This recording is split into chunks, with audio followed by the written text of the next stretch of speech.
नमस्कार मित्रहरु, यहाँलाई स्वागत छ जाnkari TechNepal युट्युब च्यानलमा। मित्रहरु, अघिल्लो भिडियोदेखि मैले हजुरहरुलाई काइनमास्टरको भिडियो एडिटिङको बारेमा सिकाउँदै आएको छु।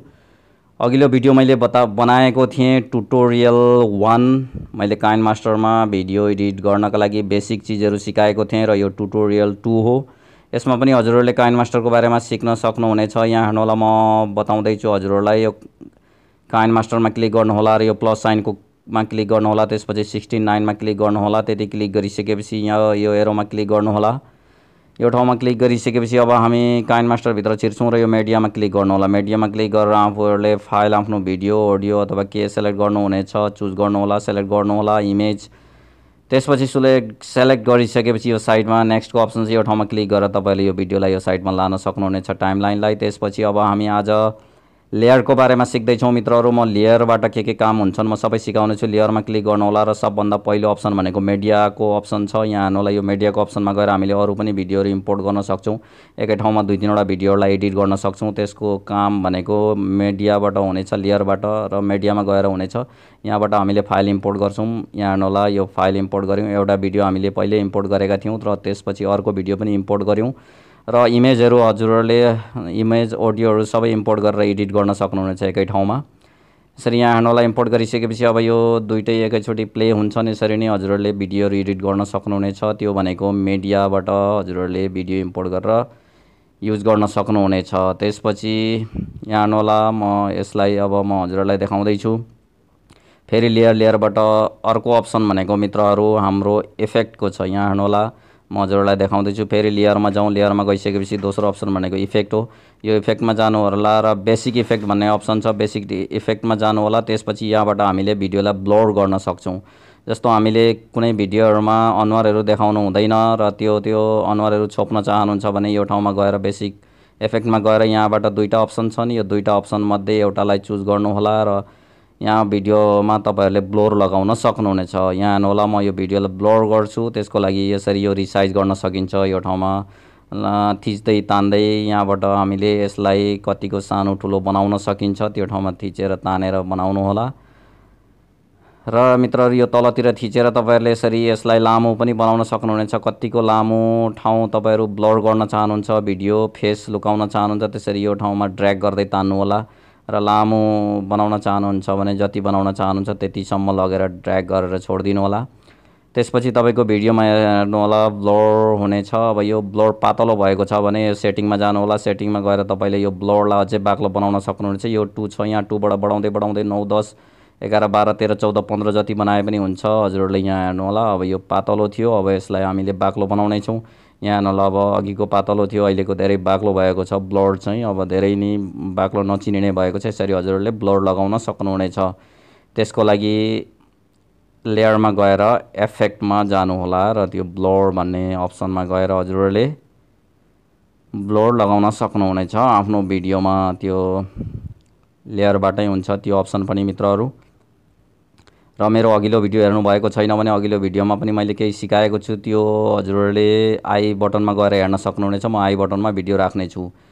यहाँ हेर्नुहोला, यसरी मैले ब्लर गरेर देखाएको छु र अब अर्को म हजुरहरुलाई देखाउँदै छु। फेरि लेयरमा गएर चाहिँ तपाईहरुलाई म अर्को अप्सन देखाउँदै छु। पहिलो मिडिया, लेयरमा गएर पहिलो मिडियाको थियो, मिडियापछि इफेक्ट थियो, अब इफेक्ट पछि म अर्को देखाउँदै छु। यहाँ हेर्नुहोला, लेयरमा जानु होला। तेस्रो नम्बरको भनेको ओभरले। ओभरले भन्ने अप्सनमा गएर हजुरहरुले यहाँ हेर्नुहोला क्लासिक स्टिकर भन्ने छ। क्लासिक स्टिकरमा गएर यहाँबाट हजुरहरुले स्टिकर हाल्न सक्नुहुनेछ आफ्नो भिडियोमा। साइडमा अथवा माझमा जता पनि आफूले आफ्नो स्टिकर हाल्न चाहनुहुन्छ भने यहाँ धेरै प्रकारका स्टिकरहरु रहेका हुन्छन्। त्यो स्टिकरलाई चुज गरेर हजुरहरुले भिडियोलाई आकर्षण बनाउन सक्नुहुनेछ। यहाँ हेर्नुहोला, यो धेरै प्रकारका स्टिकरहरु छन्। स्टिकरलाई म्याच गराएर चाहिँ तपाईहरुले कुन ठाउँमा कस्तो स्टिकर राख्ने हो त्यो राख्न सक्नुहुनेछ। यहाँबाट सेलेक्ट गरेर मैले यो रुखको एउटा लिएको छु स्टिकर। अब यो रुखको स्टिकरलाई म यो भिडियोको साइडमा कुनामा ल्याएर राखिदिन्छु। यहाँ हेर्नुहोला, अब यो यसलाई ठुलो सानो बनाउन पनि सकिनेछ।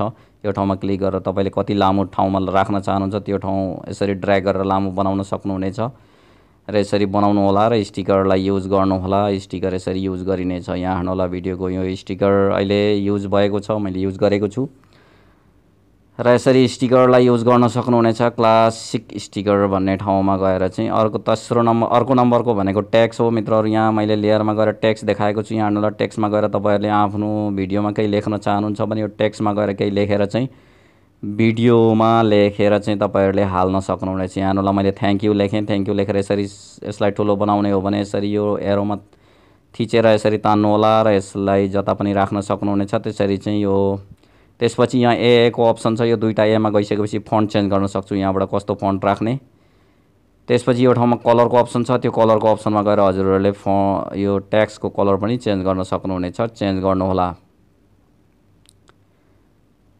र मित्रहरु यसरी टेक्स्ट हामीले एड गरिसकेका छौं भिडियोमा। अब म अर्को अप्सनतिर लाग्दै छु। हेर्नु होला लेयरमा गएर लास्टतिरको ह्यान्ड राइटिङ भन्ने अप्सन छ। त्यो ह्यान्ड राइटिङ भन्ने अप्सनबाट हामीले भिडियोमा एरो एड गर्न सक्छौं। कुनै एरोहरु डिजाइन गर्न सक्छौं। त्यो एरोहरुबाट हामीले जुन भिडियोमा देखाइरहेका हुन्छौं यताउता जुन हामीले एरो लगाएका हुन्छौं भिडियोमा देखाउनका लागि, कुनै इन्डिकेट गर्नका लागि, शो गर्नका लागि त्यो एरोहरु हजुरले यहाँबाट एड गर्न सक्नुहुनेछ।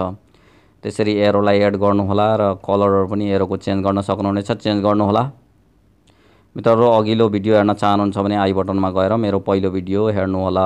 ट्युटोरियल 1 थियो। यो ट्युटोरियल 2 हो र म यसरी थप्दै जाने छु र सबै पुरै भिडियोहरु म बनाएर हजुरहरुलाई सिकाउने छु काइनमास्टरमा भिडियो एडिट गर्नका लागि।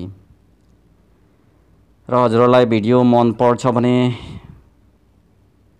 लाइक गरिदिनु होला। सल्लाह सुझाव प्रतिक्रिया केही छन् भने कमेन्ट गरिदिनु होला। मित्रहरु भिडियो एडिट गरिसकेपछि अब हामीले माथितिर एउटा अप्सन छ। त्यो भनेको चाहिँ हाम्रो एक्सपोर्टको अप्सन हो। त्यो एक्सपोर्टको अप्सनमा गएर हामीले अब भिडियो एडिट गरिसकेपछि एक्सपोर्ट गर्नुपर्ने हुन्छ। त्यहाँबाट हामीले क्लिक गरिसकेपछि एक्सपोर्टमा जान्छ। यहाँ हेर्नु होला यो माथितिर एक्सपोर्टको अप्सन छ। यो ठाउँमा क्लिक गर्नु होला। यो ठाउँमा क्लिक गरिसकेपछि यहाँ हेर्नु होला 180p मा क्लिक गर्नु होला र यतापट्टि 30 मा क्लिक गर्नु होला र तलतिर एक्सपोर्टको अप्सन छ। त्यहाँ क्लिक गरेर चाहिँ हजुरहरुले भिडियो एक्सपोर्ट गर्न सक्नुहुनेछ। धन्यवाद। आजको लागि जय नेपाल।